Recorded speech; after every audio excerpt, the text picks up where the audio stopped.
I'm Chris Farrell, and this is On Watch. Welcome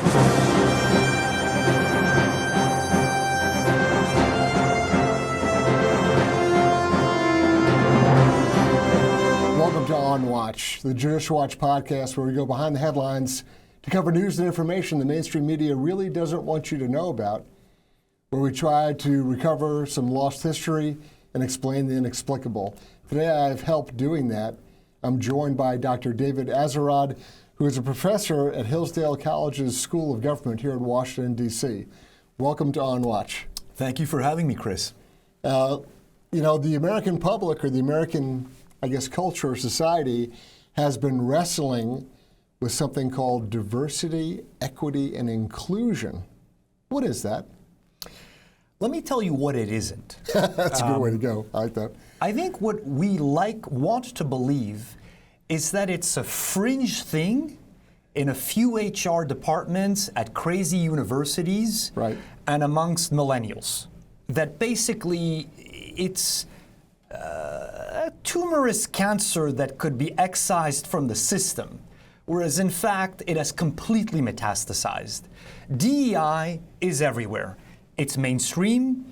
It's basically the ideological software on which most major American institutions partially run. I say partially run because I think corporate America at the end of the day is more greedy than ideological. Right. But very, very few major leading institutional sectors have the temerity to defy the pieties of DEI.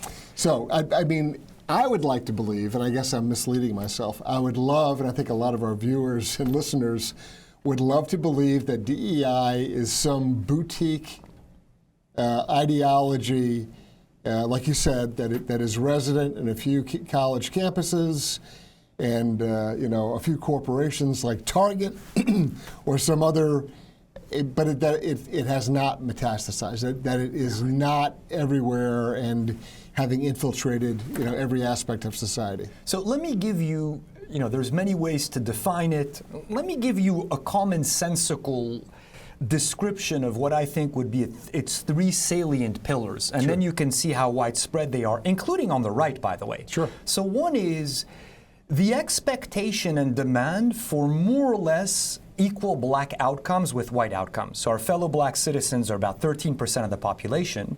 DEI posits that absent discrimination, we would expect more or less 13% black people everywhere. If it's more than 13 in an undesirable realm, like prison, then it must be racism.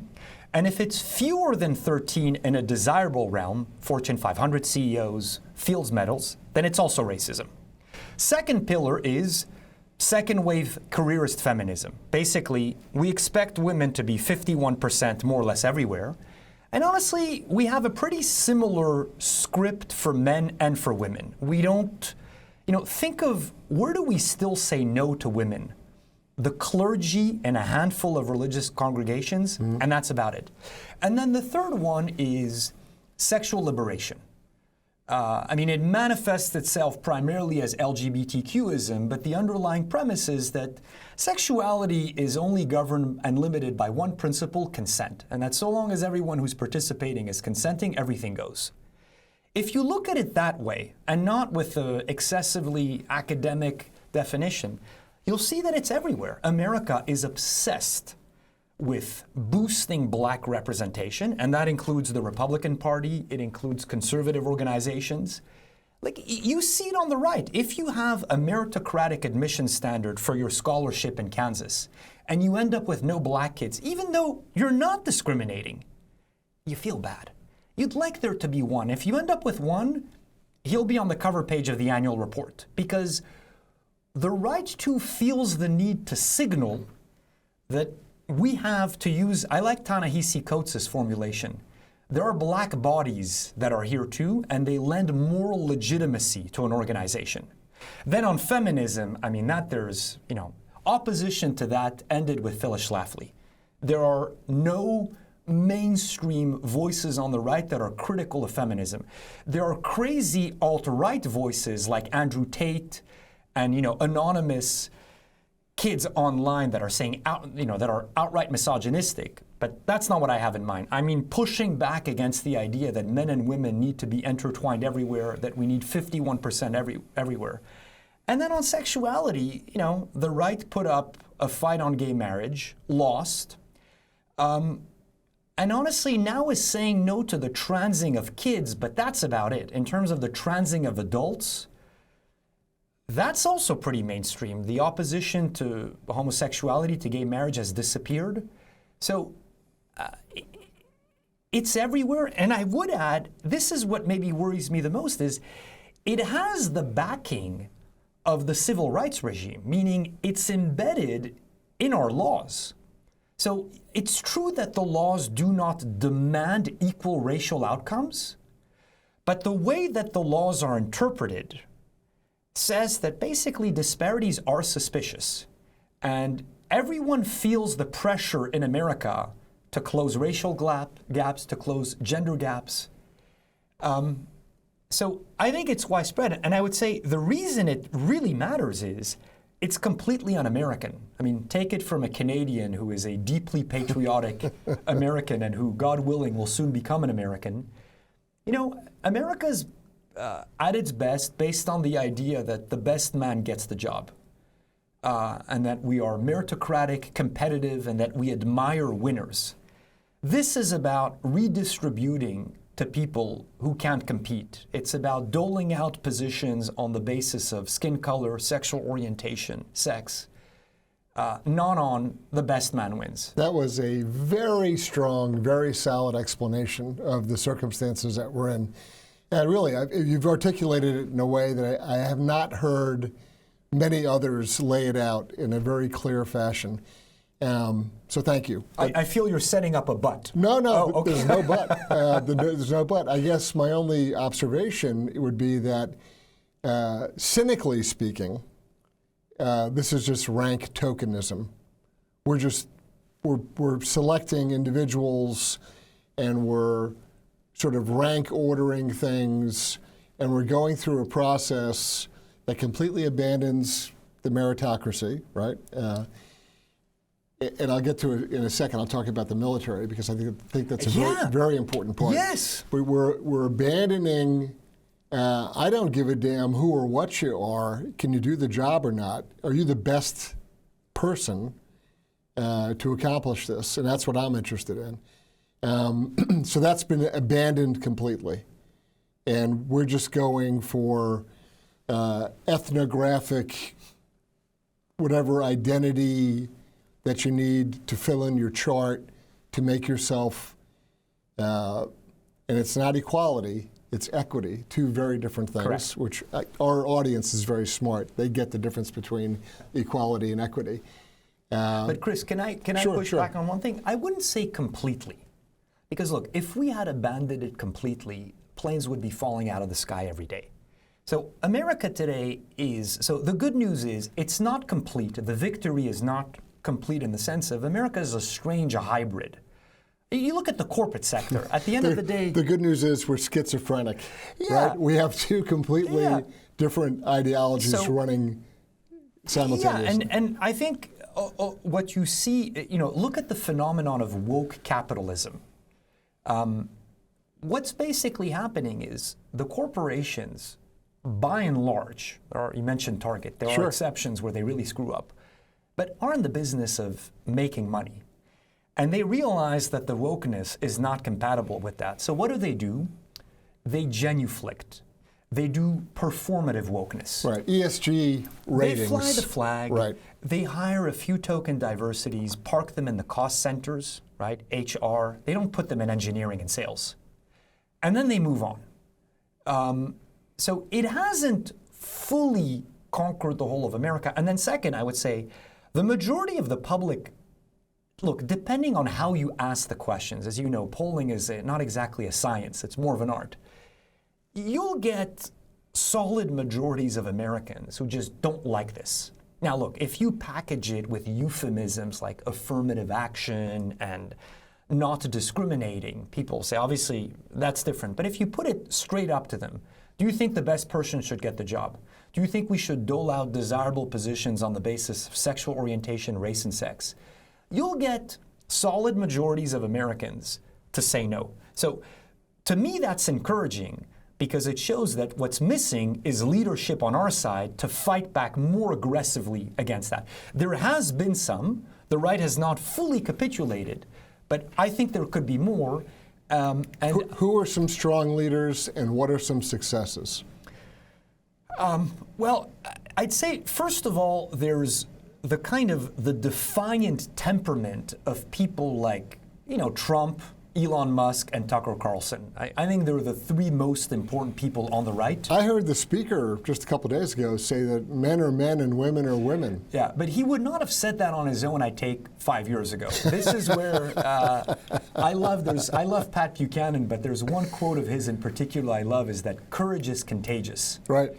So I'm glad to see that a lot of people now feel that there's more breathing room and that you can say more, but they were not the first ones to go there. So I think what you see with, Trump, Musk, and Tucker, none of them are kind of textbook movement conservatives who check all the boxes. I mean, I don't think Elon Musk would call himself a conservative, but they have a defiant attachment to American excellence that makes them refuse to go along with the pieties.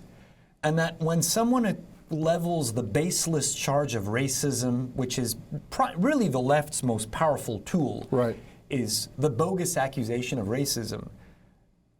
Tucker's laugh to me is the best thing. It's like, what are you talking about? Show them that it doesn't work. And I do feel that the mood is changing in America, that we went through a period of the country completely lost its mind from 2020 to maybe, I don't exactly know when it started getting better, maybe 2023.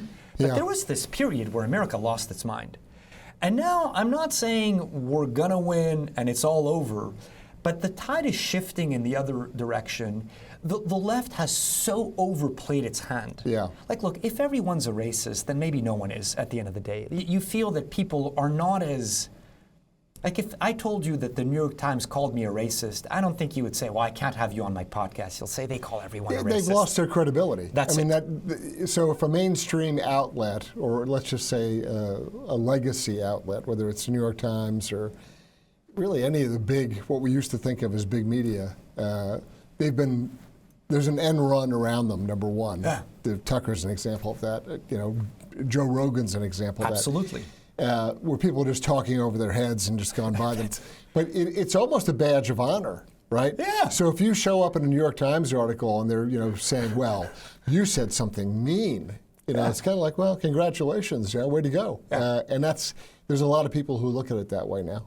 So I think the tides are turning, and now what we need is, we need two things. We need an agenda to remove that from our laws, our hiring policies, our contracting policies in the government, our admissions policies in universities. Like, if you think that the universities are going to comply with students for fair housing, students for fair admissions versus Harvard and UNC, they're not going to comply. They'll resist. Well, West Point, we just uncovered records and documents. We had asked all the military academies for their, D.E.I. woke agenda and their curriculum and their, sort of the offices that they created. West Point tried to do a cute one. They changed their DEI office to the office of, I forget, there was some euphemistic nonsense that they used. Academic excellence. To rebrand and participation or something like that. To rebrand themselves because they realized that they were being made fun of and that look, one of the fundamental things that our opponents seek to do. So in my misspent youth, I was an intelligence officer. So people think about espionage, and they think that that's just stealing secrets. Well, that's a very important part of it. But an equal, and perhaps even slightly more important part, is influence. Influence and subversion. Demoralization. And people ignore it. Whittaker Chambers wrote about it wonderfully in Witness, but they the emphasis of our opponents, this goes back to Sun Tzu, right? Why fight a battle when you can break the will of your opponent to even bother to fight? That's it. This is a subversion. It's an influence operation, and it hollows out. It hollows out the core of who your opponent is. Except, regrettably, it's self-inflicted. There is no USSR or Chinese Communist Party. I almost wish there were, because that would be, well, then you know how to defeat a foreign enemy. Right. But this is an ideological thing. This is homegrown. But I think your point is absolutely correct. I mean, imagine if you wanted to break, humiliate, and destroy an enemy. Wouldn't you push D.E.I? Wouldn't you basically encourage them to do two things? One is to give up on excellence in all realms, to just commit themselves to mediocrity because you're not pushing, you're just making sure that the various constituencies are represented. And then second, you pit the population against one another. This sounds remarkably like the Obama administration. Oh, but it's, but don't you think, as far as at the federal level, implementing this sort of, well, we need to take our place. But we need to have a managed decline. This, I think it was institutionalized through but it predates Obama. It does. It predates him, but I'm saying he promised fundamental transformation. Yeah. Did he deliver? Yes and no. Yeah, he delivered. It's my opinion that he delivered. I mean, if you have to find a contemporary starting point, this stuff just didn't materialize out of thin air. Yeah, but you don't think... So who implemented the strategies and the goals? You don't think America would, at the 30,000-foot view level, pretty much look the same had Hillary Clinton instead of Barack Obama been elected in 2008? I don't think that they're identical in their approach or outcome. I don't either. I think that the Clintons... They're all about money. They ran a criminal enterprise out of the first Clinton White House. Had there been a second Clinton White House, they were about monetizing their official positions, and they always have been. Look at Uranium One while she was sitting as Secretary of State. I mean, this is all about the dollars. Obama had a different approach in his presidency. I think it was a far more ideological, real hardcore capital L leftist ideology. And I think that his sort of leading from behind, his apology tour all around the world, his idea of allowing Russia to take primacy, even with respect to nuclear weapons, there was a lot of things where he was committed to putting the United States into a secondary sort of self-loathing stance around the world. So I don't deny that. Let me give you an even better example. The Iran deal. The Iran deal I do not think would have happened under Hillary Clinton. Exactly. Now, that being said, the Clintons would be taking their cues from the New York Times. They would have an administration that is staffed by graduates from our elite universities. And, all of this, the nerve center of the regime are the universities, the elite universities. And from there, everything radiates outwards. It radiates into the media, into the lower ranked universities, into K-12, into Hollywood. The moral tone, Wall Street, the moral tone is set there. And so this is why, obviously Obama made things worse and was an accelerant in some regards, but it predates him. It will outlast him. We ultimately need to break the universities. I don't mean anything illiberal by that. I don't mean arresting professors and executing anyone, but we need to view them as, patient zero for all of this garbage. And look, universities produce elites. Elites run elite institutions. Elite institutions run America. It's that simple. And the Clintons came from the universities. Obama did.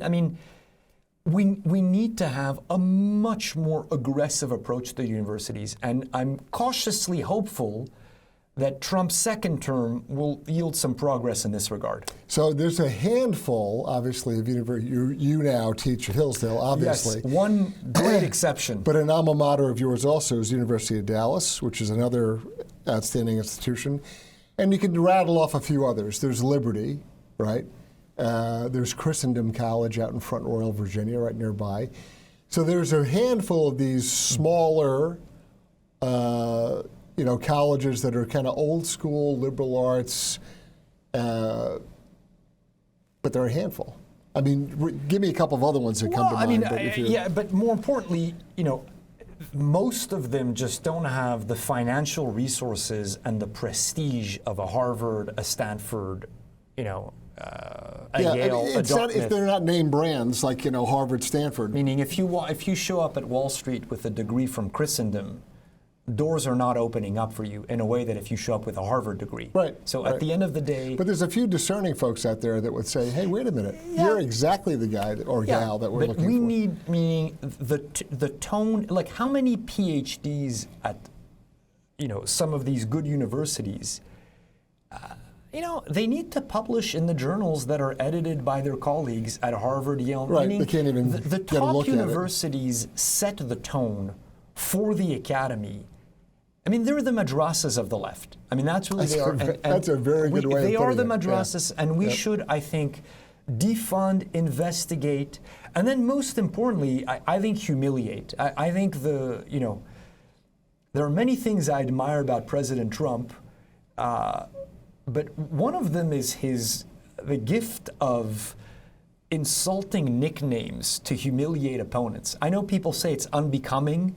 I think it's great. But you know what? When you're outgunned and you're outmatched and you're dealing, in the case of many on the left, with just nasty people who don't have any goodwill towards you, it's the right approach. Look, you have to also know who he is. He's a 78-year-old real estate developer from New York, right? I'm from New York originally, too. And I have a way of communicating. Where's your accent? I have a way of communicating with people that sometimes people find abrasive or abrupt. But it's effective. And Trump is very effective that way.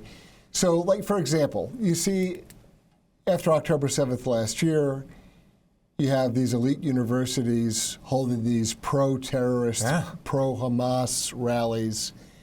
They don't, I'd say half the kids that show up to these things, they have no idea even what the hell they're talking about. I mean, my friend told me to go here, or Professor so-and-so said it would really be great, and we didn't have to go to class for the rest of the year if we showed up and protested. And they pay no price for their misbehavior. Right. Because they know they're not going to get suspended or expelled. I would say... So what about these administrators? Make them choose between the Harvard diploma and social justice. And by the way, that's another cause, I think, for optimism on our behalf. This is not the 1960s. I think in the 60s, they would have said, all in all, you're just another brick in the wall. You can shove your Harvard diploma. I want nothing to do with it. Today, they are small-souled, careerist, timid bourgeois. They want the jobs. They want to cash in. They want the internships. And it's just, they pay no price for holding outrageous left-wing social views. If we were to change the climate, if we were to force them to choose, you would find that the overwhelming majority would fold like lawn chairs. Because I don't think they are genuine revolutionaries. I don't think they genuinely want to burn down the system. They're small-souled. It's performance art. It's performance art, but how come we don't deport the foreign students that are misbehaving? Like supporting terrorism. I think that's on Trump's list. Yeah, but there's so much more we could do. So another reason not to, because I started off by telling you this is everywhere, but I don't want to give your viewers the impression that therefore we should capitulate and it's over. No, far from it. I think one of the things that gives me the most hope is we haven't tried all that much. We have not been sufficiently aggressive in going after all of this. And I think if we were more aggressive, we'd have more results. But I mean, I'm speaking to a guy from Judicial Watch, so you know this already. I think that people, they're astounded by it and they're frustrated by it, and we're still sort of in the shock and write a nasty letter or hold a counter protest But to your point, there's no concerted sort of designed plan or effort to roll it back. I mean, this was sort of Reagan's genius in rolling back the Soviet Union. People went to work every day to go defeat the Soviet Union. We don't even do that with China now. No one goes to work today, the United States government, to defeat China. Correct. And we should. But who goes to work today, maybe you do, but who goes to work today to defeat and roll back DEI? I mean, Judicial Watch, we do our part. Yeah. We expose what's going on and show the funding and show the efforts to do it. But so what's the plan? How do we? We just made you the commander in chief of counter DEI. Where do we go execute? What's our first steps? I'm not a policy wonk. So we started talking about this. I would say you'd need an aggressive policy agenda to root it out of our laws and practices in the government and in hiring. So you need a policy agenda. You need a temperamental adjustment on the right along the lines of, Tucker, Rogan, Musk, Trump, to be more defiant, more aggressive. But then I would say, the other thing we need is the right. I expect nothing from the left. The right needs to develop or grow the stomach for colorblindness. So here's a big problem I see on our side on the right. We love the one quote from the one speech by King, right? Everyone knows it off by heart. Right. Judge people by the content of their character, not the color of skin. Now, let's set aside the fact that King himself said a whole bunch of other things that contradict that. Like he expected equal racial outcomes, he supported racial preferences. Let's set that aside for one moment. When we do that, and we don't end up with enough people of one particular skin color, we feel bad. And there's no way we're going to get rid of DEI if the side that is opposed to it, namely the right, does not at least have the stomach for colorblindness, by which I mean, here's our policy, we implement it. If we end up with not a single black person in the engineering department, I don't care. Or I sleep well at night. Or 100% Asian. I don't care. Or too many, not enough women, I don't care. I know that the policy as written is not discriminatory, and then I know that I am not intending to discriminate. And therefore, I don't give a crap about the outcomes, which means I personally don't. Like when you show me the final results of the incoming freshman class, I don't care. And then also, if someone comes along and says, hold on 1 second, how come there's only 2 black kids there? I said, I don't know, because they weren't good enough to pass the test. It's not my problem. You can't defeat an opponent if your army is fighting him on their own terms. So this is why I said the DEI stuff has partially colonized the right. I want not just a rhetorical invocation of meritocracy and excellence. I want a commitment to it, come what may of outcomes. Once we have that, we can hope to have a fight, because right now we're crippled. Because we do meritocracy, we don't end up with the right outcomes, we feel bad, they call us out on it, and we're like, no. I want the stomach for colorblindness. So every time DEI is invoked, the answer is merit. I mean, that's what it boils. So DEI is going to be rolled out as it's the problem, it's the solution, it's the philosophy, it's infiltrated everywhere. So the right is automatically on their heels, but really the counterpoint is merit. Yeah, but merit is a bit boring. I would have, another part of Trump's rhetorical genius is to make his movement about American greatness. And again, as a foreigner who I hope will soon become an American and loves this country, I grew up in Canada. We also have merit. We also have upward mobility. We have a bunch of nice things. But America's badass. America's excellent. America puts a man on the moon. America tames a vast wild continent. America spends 200 years fighting the merciless Indian savages, to quote Jefferson in the Declaration of Independence. America wins 2 world wars. America does daring, difficult, hard things. It does that through merit, but the term merit is a bit boring. So I would want an even bolder rhetorical defense of all of this. Invoke excellence, invoke daring, innovation. You know, those images of the rockets flying off, to me, must have played some sort of a role in this election. The visuals in the minds of the people to see one side giving you Tampon Tim and that vile woman who stood for nothing, and the other side with like these rockets flying off into space. Look, I'm getting agitated talking about it. Yeah. It taps into the American spirit. So yes, but meritocracy is a boring term. No one's going to die for meritocracy. Give me American excellence, American innovation. It's very interesting daring. to say that. The United States Army, whenever they have what used to be a center for, so what used to be Fort Benning is the infantry center, Fort Huachuca is the intelligence center. They now call them centers of excellence, and they have for a while.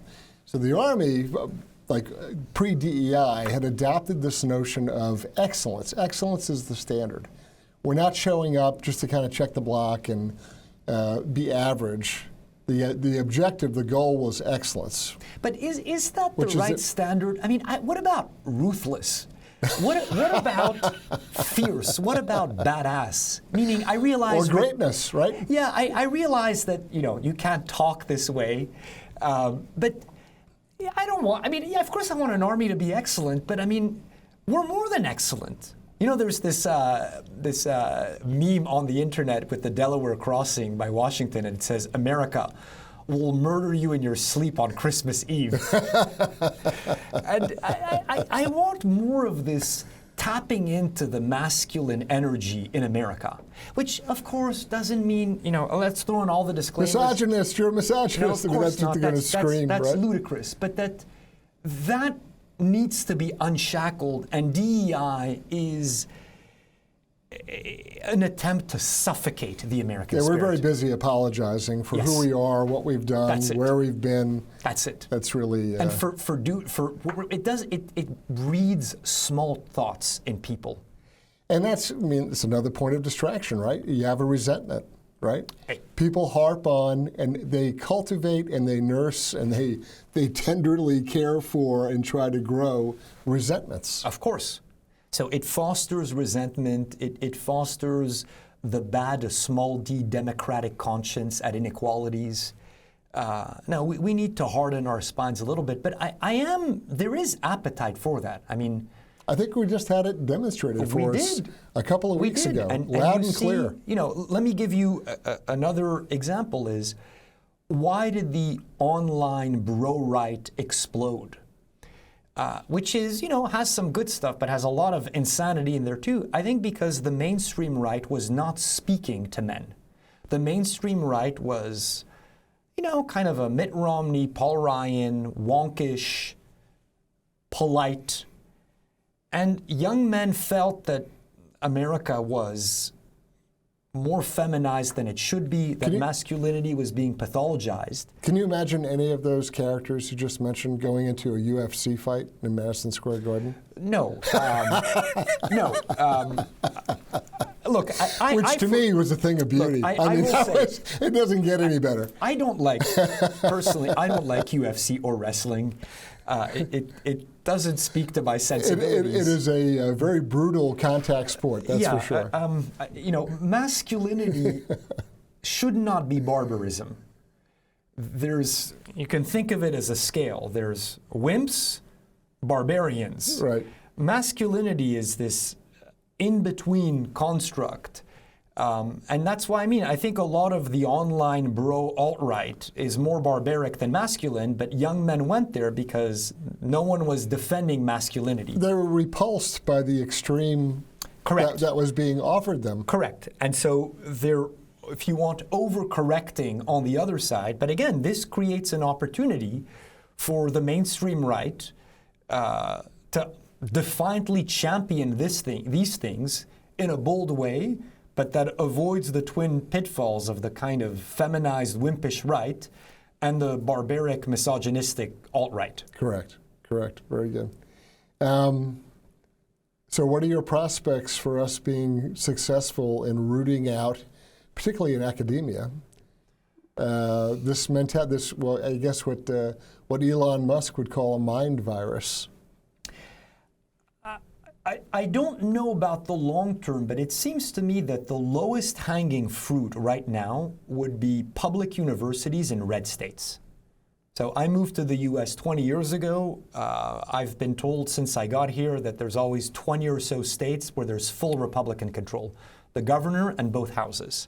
And then all of these states very generally subsidize public university systems that are infected with D.E.I., anti-Americanism, Howardzianism, Chomsky, you name it. Why? Why don't we cut off the funds? Why doesn't one red state say, we don't have sociology departments in our public universities. If you want to study sociology, you go to a private college. We're not going to subsidize this garbage. The discipline is completely corrupt and worthless. We're excising it from our universities. Same thing with anything that has the word studies after it. We're not banning it. It's a free country. Why should we, the taxpayers I get your point, but it's very funny. It's funny to me that anything with studies at the end of it is garbage. Why should we fund it? Why should we fund it? So the left is going to chimp out, but then you say, we're not banning anything. You mean to tell me that, I don't know, in Montana, there is a duty to fund sociology departments? No, there isn't. We're going to focus on non-corrupt disciplines. I think you could summon the presidents of universities to testify and get a good member. The problem is, state legislatures don't often have people who can go head-to-head with a college president. And then there's the fact that, They're saying they're stupid?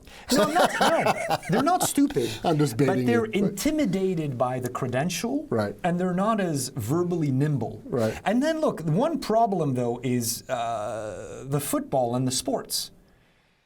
That they love, Roll Tide. It's a moneymaker. It's a moneymaker, it's an attachment, and therefore it softens the right's hostility to these universities because they think of Sure, homecoming. And then they don't see that these universities should be brought to heel. So I would start with the program of reforming public universities in red states. DeSantis has started to do that in Florida. A little bit, yeah. But there's a lot more that could be done. And then at the federal level, for the Trump administration, I think they would need to completely overhaul accreditation and the whole racket of, as a foreigner, I will tell you this. You Americans are insane when it comes to this. You take an 18-year-old, you tell him, here's $200,000 worth of loans for, at best, a worthless diploma, meaning you don't even need to graduate. You'll still get the loans. And by the way, not dischargeable in bankruptcy, and the universities have zero skin in the game. Right. So you show up as a freshman with the free federal dollars. Yeah. So we are subsidizing all of this madness. Yeah. That has to change. Yeah. So I just want to make clear, none of this is illiberal. None of this is un-American. None of this is totalitarian. No one is entitled to federal dollars. And then no one is entitled to all the privileges that they have if they're not serving the common good. So we just need to take a more aggressive approach to all of this. And you'll find, like I said, there's a lot of cowards in the academy. There are some real fanatics. There's a lot of cowards too. Crack the whip, they'll bend the knee. It's interesting that there's so many people that are, and you've touched on this a couple of different points in our conversation, but there's people that are buying the brand, right? So the kid goes to Stanford because they don't even have to complete the degree. They just have to say that they went to Stanford. Right? And so that means what? By the way, everyone completes, with great inflation, right? Everyone completes the degree. The hard part is getting usually in 6 or 7 years, but yes. Not at Stanford though, but other places, other places, as long as they get to put that word on their resume. That's it. Right? They're buying a brand. That's it. And in this regard, it's everyone wins. The university is cultivating future donors. Right. the kids are getting a very valuable credential for the marketplace, which is what they want.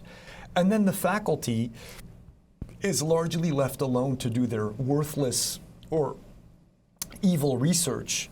Someone referred to the student-teacher non-aggression pact, that I give you an A- just for showing up, and you let me teach my BS about, Right. transsexual doll stories in 19th century Russia or whatever it is that they're doing. What astounded me, I taught journalism law at George Mason University for 5 years. At the Scalia Law School? No. Oh. Out in Fairfax. Okay. This is within the communications department. And That must have been fun. it was very interesting. I learned a lot. What I learned was, unless it comes out of a cell phone, it doesn't exist. Meaning? So all information, all facts, the world. They don't read. As long as it comes out of your phone, then that's what's real. Nothing else matters unless it comes out of your phone. And these were all juniors and seniors. Right. This was a required course in the journalism program. You had to take journalism law to understand what you were doing. So, and my class, for the most part, ended up being something that they should have had as a civics class in high school. And so I had to explain that there were 3 branches of government. I mean, that's the level that they were at. And these are 20, 21-year-old on the edge of graduation. Yeah, but who's to blame for that? Is it the kids or the adults? It's the adults that created the system where they slid by that and then far. Mason is a public university. Correct. So why is the board the largest in Virginia? And so ask yourself, why am I in there explaining to them that there's 3 branches of government and that there's a difference between federal courts and state courts? And these are supposedly people on the verge. They certainly are able to vote. They're over 18. And they came out of the public school system, too. Right. And so I was an adjunct there. I was actually rated the best, the most popular, wonderful, because I would say and do provocative things. You can imagine. I took Judicial Watch as a way of explaining to them how the government works and what's required. I asked provocative questions about things. And, is the Supreme Court always right? Are all their decisions impeccably correct? And no one wants to answer the question. Everyone's head goes down, right? And so I have my own set of experiences, at least at George Mason, and it's and everything you're saying in your assessment with respect to the system and the administration and what the priorities are of the faculty, I agree with you 100%. I open all my classes by saying the life of the mind is a contact sport, and there are no pieties in the classroom. You don't need to agree with anything I say. You don't need to agree with anyone we read, and you don't need to agree with one another. All I ask is that you understand the arguments. Yeah, very similar. I would say the same thing. I said, we're going to discuss things that are very uncomfortable. They may run 180 degrees from what you think and believe, but we're going to do it, and we're going to discuss it in a civil manner. All I ask is that you understand what we read. And then look, the kids still have souls. So I know the souls have been partially extinguished by the screens, the Ritalin, the counseling, the therapy, the soy milk, the lack of exercise, the lack of reading, too much TV, the pornography. But they still have souls. And, Hillsdale, if anything, shows that there is an appetite for excellence, for reading real books, for pushing students. I was back on the main campus, and the president, Larry Arnn, just gave the most amazing speech. It was addressed to all the faculty and said, we need to deal with this problem of AI that is coming everywhere. What are we going to do? And his proposed solution, hasn't been rolled out yet, is he wants to institute 2 weeks of written closed book exams to graduate from Hillsdale. That's a good idea. And I thought, find me one other college president in America who wants to make college harder. Yeah, there's a handful. I'm sure he has people that agree with him, but that is an excellent idea, and it's very innovative. The drift is always towards easier, right? Laxer, right? No morning classes, great inflation, right? And it goes back to my point: is demand push for excellence. For people are drawn to hard things.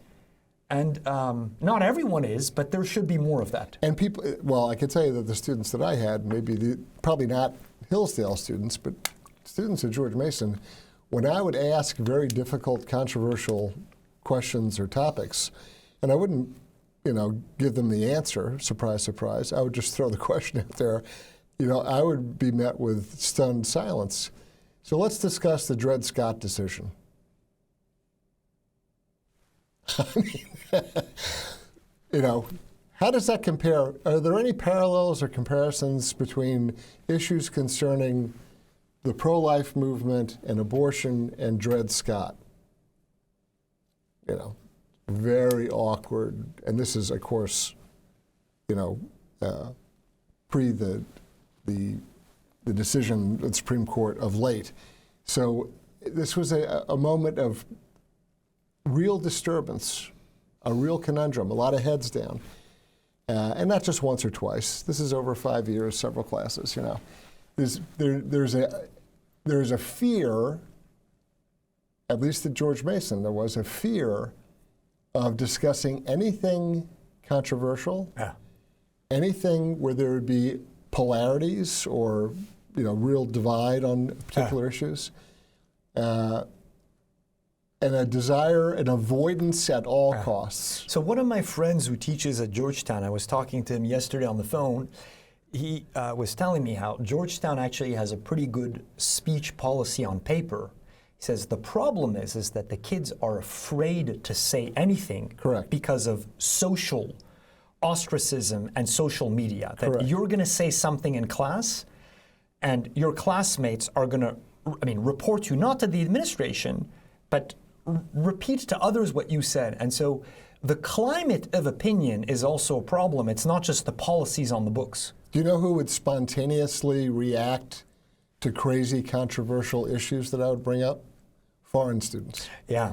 So there was a young lady from Brazil who was a volleyball player at George Mason, and we were discussing something that was sort of obviously crazily controversial, and she popped her head up and went, "That's crazy," right?